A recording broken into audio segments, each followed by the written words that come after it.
నమస్కారం sir. సూర్యస్మితలి sir, ప్రతి ఒక్కరు ఈ మధ్యకాలంలో చిన్నపిల్లల దగ్గర నుంచి కూడా తెల్ల జుట్టు సమస్య అనేది ఎక్కువగా చూస్తున్నాం సార్. ఎన్నో రకాల మెడిసిన్స్ వాడుతున్నారు.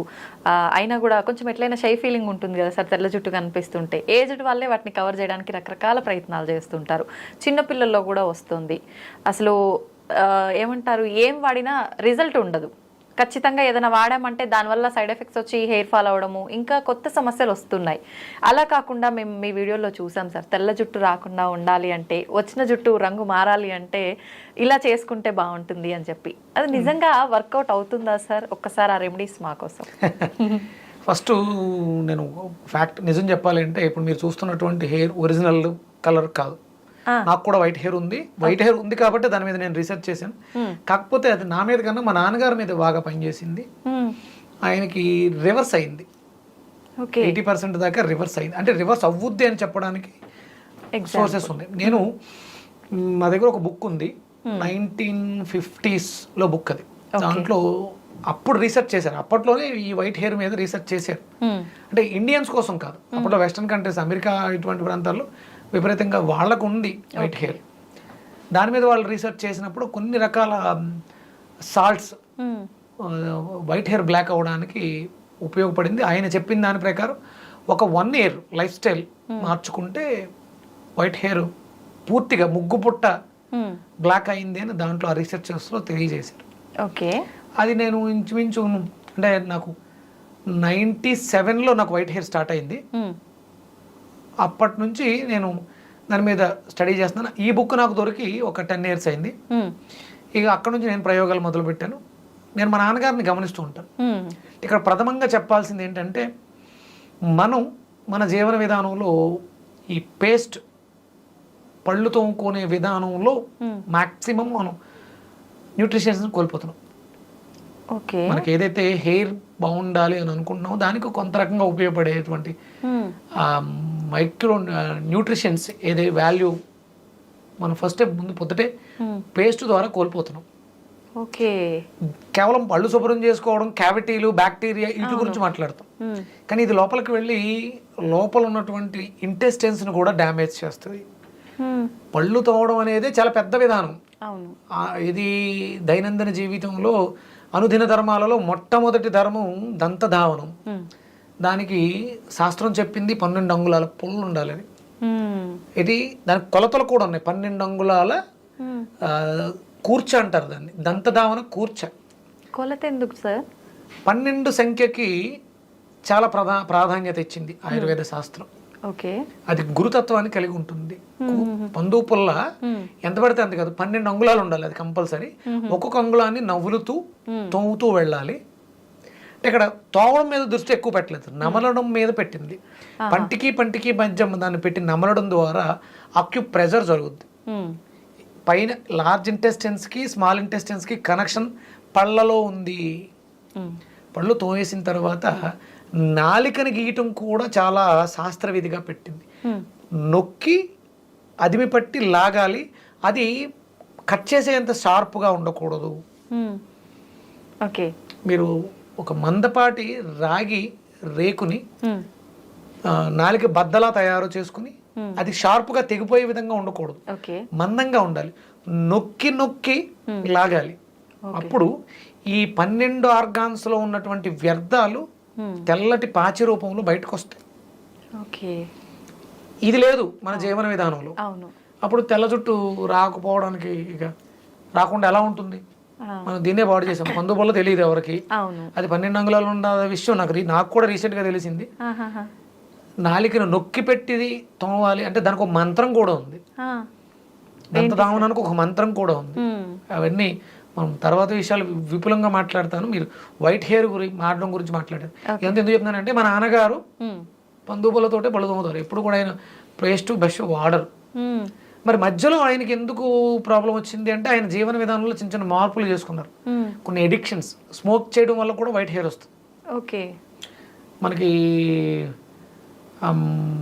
మెలనిన్ డ్యామేజ్ అవడానికి స్మోకింగ్ కూడా ఒక కారణం అవుతూ ఉంటుంది.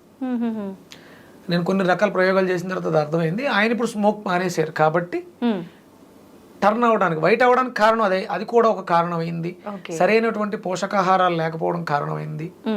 ఇవన్నీ ఆయన మానేశారు కాబట్టి ఇప్పుడు ఆయన హెయిర్ ఇంచుమించు ఒక 7-8 నెలలుగా రివర్స్ స్టార్ట్ అయింది.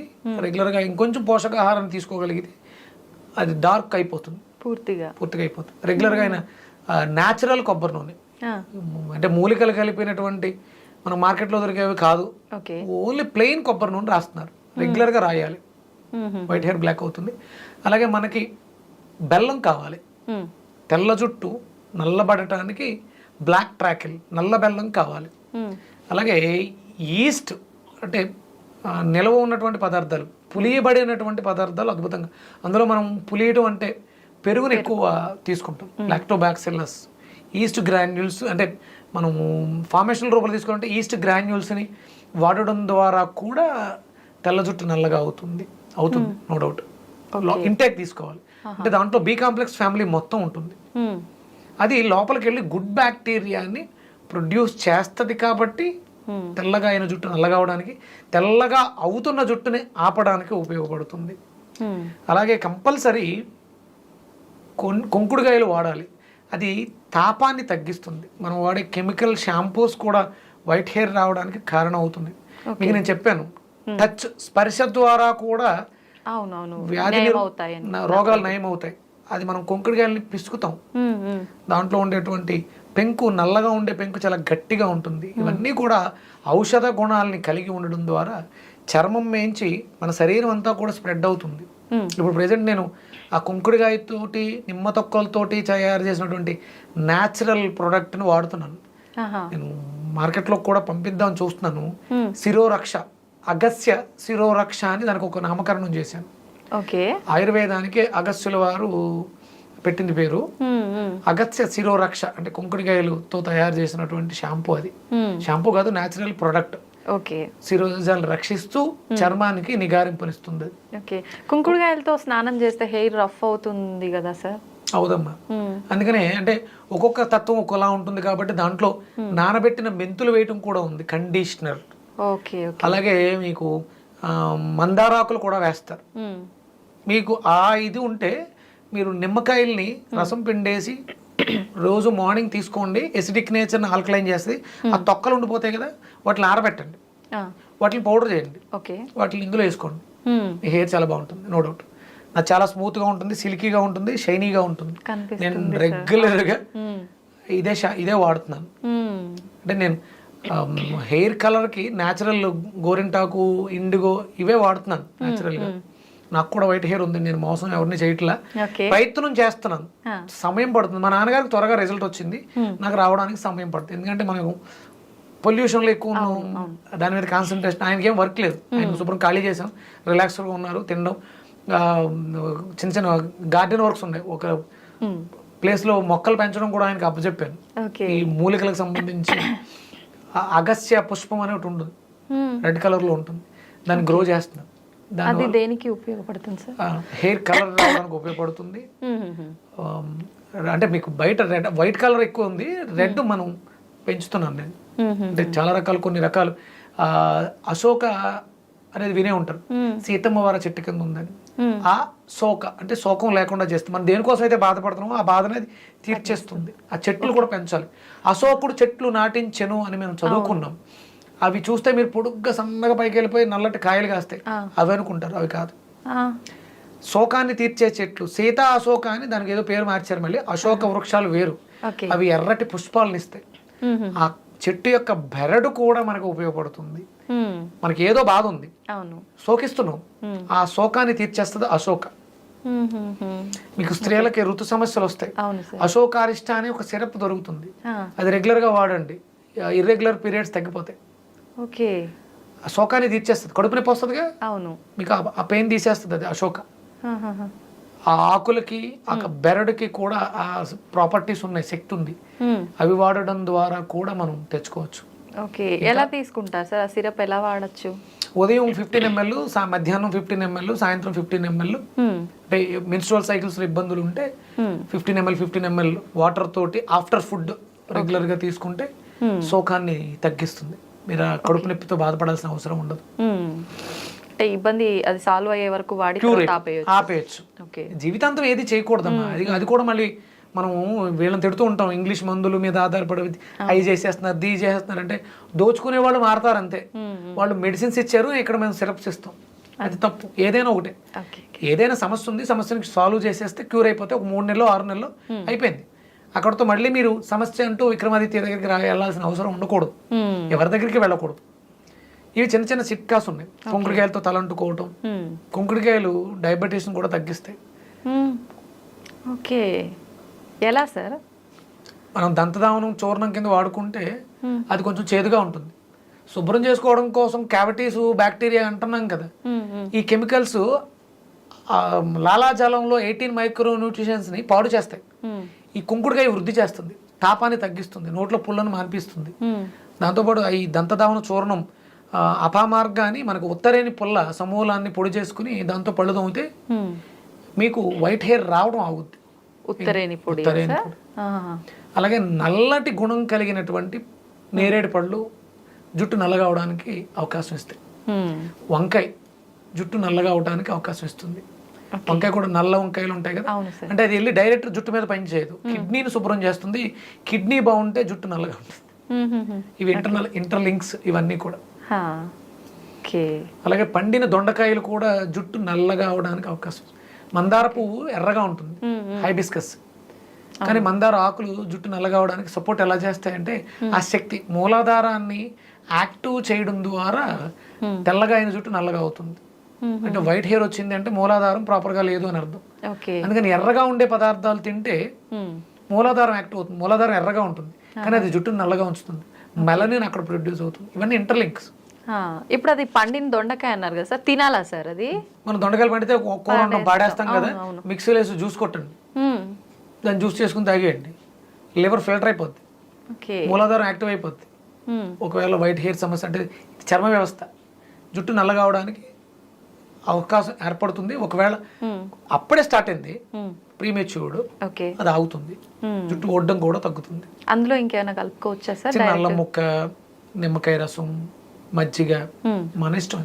ఈ రకాల అంటే ఇటువంటి ఫుడ్స్ మనం తీసుకుంటూ బెల్లం, కొబ్బరి నూనె, నార్మల్ ప్లెయిన్ కొబ్బరి నూనె తలకి రాయాలి, రోజు రాయాలి. అలాగే మనం తీసుకునే వాటిలో ఐరన్ కంటెంట్, బెల్లం, నల్ల బెల్లం ఉండాలి. ఈస్ట్ అంటే నిల్వ ఉన్నటువంటి పదార్థాల్లో మనం చెద్దనాన్ని కూడా ఈస్ట్ గానే భావిస్తాం. నైట్ నానబెట్టిన తోడు పెట్టిన అన్నంలో కూడా ఈస్ట్ ఫామ్ అవుతుంది. లేదా అలా కుదరట్లేదు అనుకున్నప్పుడు డ్రై ఈస్ట్ గ్రాన్యూల్స్ దొరుకుతాయి. ఒక చిటికెడు నీళ్ళలో వేసుకుని నానబెట్టి దాని మజ్జిగలోను మనం వేసుకునే పదార్థాల్లో అవకాశం ఉంటే, మరి చపాతీలు చేసుకున్నప్పుడు దాంట్లో వేయటం, దాన్ని తీసుకోవడం, ఈస్ట్ని తీసుకోవడం రెగ్యులర్గా చేస్తూ ఉంటే వైట్ హెయిర్ బ్లాక్ అవ్వడానికి అవకాశం ఉంది. సిట్రస్, విటమిన్ సి ఉన్నటువంటి ఉసిరి రెగ్యులర్గా తీసుకోండి. మన ఫుడ్స్ మార్చుకుంటే చాలు. ఎసిడిక్ నేచర్ ఫుడ్స్, మీరు B12 బాగుందని చెప్పేసి మీట్ ఎక్కువ తిన్నా కూడా వైట్ హెయిర్ వచ్చేస్తుంది. అవేమి నాన్ వెజ్ జోలికి వెళ్ళకండి, సాత్వికంగా ఉండండి, తేలికగా జీర్ణం అయ్యేలా చేయండి, ఆటోమేటిక్గా వైట్ హెయిర్ బ్లాక్ అయిపోతుంది. మినిమం 6 to 1 year ఇవి రెగ్యులర్గా చేస్తే వైట్ హెయిర్ బ్లాక్ అవుతుంది 100%, నో డౌట్. ఇప్పుడు ఈ ఆల్రెడీ ఉన్న వాళ్ళు కలర్ వేస్తుంటే కలర్ వేయటం ఆపేయండి. ఆ కెమికల్ ఆపేస్తే ఆక్సిజన్ బాగా తీసుకుంటుంది. రోజు రెగ్యులర్గా నూనె రాస్తూ ప్రాణాయామం, నడక ఇలాంటివి చేస్తూ ఉంటే డెఫినెట్గా అంటే ఒకటి మనలో ఆత్మనూన్యత భావం ఏర్పడుతుంది. వైట్ హెయిర్ వచ్చినా, బాల్డ్ హెయిర్ వచ్చినా దాన్ని మనం పెంపొందించుకుంటే ఆటోమేటిక్గా ఈ సమస్యల నుంచి ఓవర్కమ్ అవ్వచ్చు. ఓకే సార్, తలస్నానం విషయానికి వస్తే కూడా అంటే డైలీ తలస్నానం చేయొద్దు, మనకు హెయిర్లో ఉండాల్సినవన్నీ పోతాయి అని అంటుంటారు, అది నిజమేనా సార్? కాదు, నేను గత కొన్ని సంవత్సరాలుగా ప్రతిరోజు నేను తలస్నానం చేస్తూనే ఉన్నాను. జుట్టేం ఊడిపోలేదుగా, ఇంకా తిక్కుగా ఉందిగా. అవును, అంటే వాటికి చేయాల్సిన మనం చేస్తూ ఉంటే నిత్యం తలస్నానం చేయడం తప్పు అని ఎక్కడ ఏ శాస్త్రంలోనూ లేదు. ఓకే, అంటే మగవాళ్ళకి అంటే మీకు ఆడవాళ్ళకి జుట్టు ఎక్కువ ఉంటుంది కాబట్టి ప్రత్యేకమైనటువంటి రోజులు పెట్టడం జరిగింది. ఈ జుట్టు ఎక్కువ ఉన్నప్పుడు మరి అది ఆరడం కష్టం కాబట్టి మీరు చేయక్కర్లా. చేసే అలవాటు ఉన్న వాళ్ళు దానివల్ల అయితే ఎలాంటి ఇబ్బంది లేదు, మంచిదే, మగవాళ్ళు చేయొచ్చు. ఓకే సార్, ఆయిల్ పెట్టే విధానం కూడా ఏ రకంగా ఉండాలి సార్? అంటే కొంతమంది వేడి చేసుకొని అలా పెట్టాలంటుంటారు, కొంతమంది అవసరం లేదంటుంటారు, స్నానానికి బిఫోర్ పెడితే చాలు అంటుంటారు, కొంతమంది ఓవర్ నైట్ పెట్టి నెక్స్ట్ డే తల స్నానం. ఏ రకంగా సార్ అసలు? నైట్ పెట్టి ఉదయం తల స్నానం చేయటమే మంచిది. అసలు అంటే పూర్వ రోజుల్లో వాళ్ళు ఒకసారి పెడితే అంటే ఆదివారం నూనె పెట్టకూడదమ్మా శాస్త్రం చెప్పింది. మిగతా రోజుల్లో నూనె పెట్టుకోవచ్చు. మీరు సోమవారం నూనె పెడితే మంగళవారం బుధవారం అంటుకుంటారు, గురువారం అంటుకోకూడదు. ఆడవాళ్ళకి ఒక ధర్మం ఉంది. గురువారం ఉపవాసం చేస్తారు కాబట్టి బుధవారం అంటేసుకుంటారు. ఇక గురువారం వదిలేసి బుధవారం మళ్ళీ ఆయిల్ పెట్టేస్తే శుక్రవారం ఉపవాసాలు ఉన్న రోజుల్లో తలస్నానం చేస్తారు కదా. అలా వారానికి 2-3 రోజులు నూనెతో ఉండాలి మీరు. ఎందుకంటే మీకు శ్రమ ఎక్కువ ఉంటుంది, మీకు జుట్టు ఎక్కువ ఉంటుంది. దానికి మీరు నూనె ఎంత ఎక్కువ ఉంటే అంత మంచిది. ఆ ఉపవాసాల రోజుల్లో మీరు తలంటు స్నానం శుక్రవారం కంపల్సరీ, ఆదివారం నూనె లేకుండా ఉండాలి కాబట్టి ఆదివారం తలంటుకోవటం, అవి మీరు నియమాలు పాటించాలి.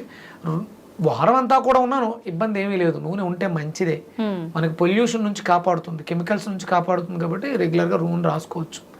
ఆదివారం మాత్రం నూనె లేకుండా ఉండాలి. ఆ ఎనర్జీని సహస్రం నుంచి రిసీవ్ చేసుకోవడానికి నూనె లేకుండా ఉండాలి. మిగతా అన్ని రోజులు నూనె ఉన్నా పర్లేదు. రోజు తలస్నానం చేసేవాళ్ళు నైట్ నూనె పెట్టుకోవడం, పొద్దుట వాష్ చేసుకోవడం తప్పలేదు, ఏం ఇబ్బంది లేదు. వాళ్ళకి ఈ నియమాలు ఆ దోషాలు ఉండవు, ఎందుకంటే ప్రతినిత్యం ఆ కర్మ చేస్తున్నారు కాబట్టి. సార్ ఆయిల్స్ కూడా రకరకాల ఆయిల్స్ ఎవరికి వాళ్ళు ప్రిపేర్ చేసుకొని ఇంట్లో అలా అప్లై చేస్తున్నారు, అవన్నీ నిజంగా వర్కౌట్ అవుతాయి అంటారా సార్? అవుతాయి, చేసుకోవచ్చు. దానికి కూడా శాస్త్ర ప్రమాణం ఉంది. మనం ఎక్కువ మరగబెట్టేస్తే అవన్నీ కోల్పోతూ ఉంటాం. అంటే చాలా మంది ఇప్పుడు నేను కూడా చాలా రకాలు తయారు చేయించాను, ఇమీడియట్ గా అవి రిజల్ట్స్ ఇచ్చేయాలిగా. ఎందుకు రావట్లేదంటే ఎంతో కొంత లోపం ఉంది, వాటిని మనం మెరుగుపరుచుకోవాల్సినటువంటి అవసరం ఉంది. పని చేస్తాయి 100%, నో డౌట్. దాంతోపాటు ఫుడ్ కూడా కరెక్ట్ గా ఉండాలి. ఏ ఒక్కటి పూర్తిగా ప్రాధాన్యత వహించదమ్మా. మనం thumbnail పెడతాం, మీరు ఈ ఆకు తింటే జన్మలో మీకు షుగర్ అలా తప్పది. అది మనం ఆ వ్యూస్ పెంచుకోవడం కోసం తప్ప దానివల్ల ఏమి ఉండదు. ఇవాళ బాగున్నాను, ఇవాళ మంచి పని చేశాను కాబట్టి ఇవాళ హ్యాపీగా ఉన్నాను, రేపు ఇలాగే ఉంటుందని ఎలా చెప్పగలం? అంతే కదా. చిన్న చిన్న పొరపాట్లు జరుగుతుంటాయి. షుగర్ అనే ఇవన్నీ కూడా డిజార్డర్స్, మనకు వచ్చే ప్రాబ్లమ్స్ అన్ని కూడా డిజార్డర్స్. ఇది పూర్తిగా పర్మనెంట్ గా నేను ఒక సిస్టమేటిక్ గా ఉంటే డెఫినెట్ గా ఉంటుంది. నేను ఒక సిస్టమేటిక్ గా కొన్ని సంవత్సరాలుగా నా డైలీ ఇలాగే ఉన్నాను. నేను నా ఆకలిని చంపుకుంటాను, నా కోరికలు చంపుకుంటాను. నాకు అట్ల మీద వ్యామోహం లేదు కాబట్టి నేను ఇలా ఉన్నాను. నేను శుభ్రంగా తినేస్తూ ఉంటే వెయిట్ పెరిగిపోతే అది కరెక్ట్ కాదు. నేను ఇలాగే ఉంటే అలాగే ఉంటాం, బాగుంటాం. మంచి చేస్తే మంచిగా వస్తుంది, మంచి లోపలికి వేస్తే మంచిగా బయటకు వస్తుంది. మరి బ్రతికినంత వరకు ఎలాంటి మేకప్లు ఇయ్యక్కర్ లేకుండా చాలా హెల్దీగా ఆరోగ్యంగా ఉంటుంది. మీరు ఆ వైట్ హెయిర్కి రెగ్యులర్గా కొబ్బరి నూనె రాయాలి. కుంకుడుకాయలతోటే, షాంపూలతో కాదు, కుంకుడుకాయలతోటే తలంటుకోవాలి. ఈస్ట్ గ్రాన్యూల్స్ వాడుకోండి, నల్ల బెల్లం వాడండి, కూరగాయలు బాగా తీసుకోండి, వెజిటేరియన్ గానే ఉండండి, వెజిటేబుల్స్ బాగా తీసుకోండి. మార్నింగ్ కింగ్ ఫుడ్ తీసుకోండి, afternoon half boiled cooked food తీసుకోండి, ఈవినింగ్ ఏమీ లేకుండా ఉండండి. పాలు కంపల్సరీ తీసుకోండి, కాల్షియం అవసరం, విటమిన్ డి అవసరం. పాలు మిరియాలు వేసి తీసుకోండి, పంచదార వాడొద్దు, వైట్ హెయిర్ 100% బ్లాక్ అవుతుంది. దంతధావనాన్ని మస్ట్ అండ్ షుడ్ గా పెట్టుకోండి. అయితే పందుపుల్ల లేకపోతే న్యాచురల్ పౌడర్, కరక్కాయ, లవంగి మొగ్గలతో మన ఇంట్లో తయారు చేసుకున్నటువంటి పౌడర్ని చేతిలో వేసుకుని బ్రష్ కంటి పెట్టుకుని చిగుళ్ళకి తగలకుండా పళ్ళు తోముకోండి. దంతరక్ష చూర్ణం అని కూడా దింపుతున్నాను, అది అవసరం. ఉదయం సాయంత్రం 2 పూట్ల బ్రష్ చేయాలి. ఇవి పెట్టుకుంటే చాలా హ్యాపీగా ఉంటారు. జుట్టు తెల్ల జుట్టు నల్లగా అయిపోతుంది, జుట్టు ఒత్తుగా ఉంటుంది, సిల్కీగా ఉంటుంది, బాగుంటుంది. మనం నిత్యం చేసే అంటే అది తప్పు అని మనకు తెలియకుండా చేసే కొన్ని పనుల వల్ల కూడా ఇలాంటి మిస్టేక్స్ జరుగుతున్నాయి. అవి మనం కరెక్షన్ చేసుకుని ఫుడ్ మెయింటైన్ చేస్తే సరిపోతుంది. చిన్నపిల్లలు, ముఖ్యంగా చిన్నపిల్లల్ని ఈ విషయంలో మీరు బాగా చూసుకోవాలి. ఎందుకంటే చిన్న వయసులోనే వైట్ హెయిర్ వస్తుంది కాబట్టి అది ఆ పిల్లల ఎదుగుదల మీద ప్రభావాన్ని చూపిస్తుంది. వాడికి బాగుంది, నాకు బాగాలేదంటే నాకు ఏదో ప్రాబ్లం వచ్చింది. ఆ ఇన్సెక్యూరిటీ ఫీలింగ్, అభద్రతా భావం వాడి ఎదుగుదల మీద ప్రభావాన్ని చూపిస్తుంది. కాబట్టి దీని మీద కేర్ తీసుకోవాలి. అసలు పిల్లలకు జుట్టు చాలా బాగుంటుంది, ఎందుకంటే వాళ్ళు తల్లిపాలతో పెరిగి ఎలాంటి కల్మషాలు లేకుండా ఎదుగుతున్న. మీరు చిన్నపిల్లల జుట్టు చూస్తే చాలా స్మూత్గా ఉంటుంది. మరి ఉండే కొలది ఎందుకు మారిపోతుంది అంటే మన ఆహారపు అలవాట్లు పిల్లల మీద ప్రభావాన్ని చూపిస్తుంది. అది మార్చుకుంటే అందరం బాగుంటుంది. Thank you sir. సూర్యస్మితలు.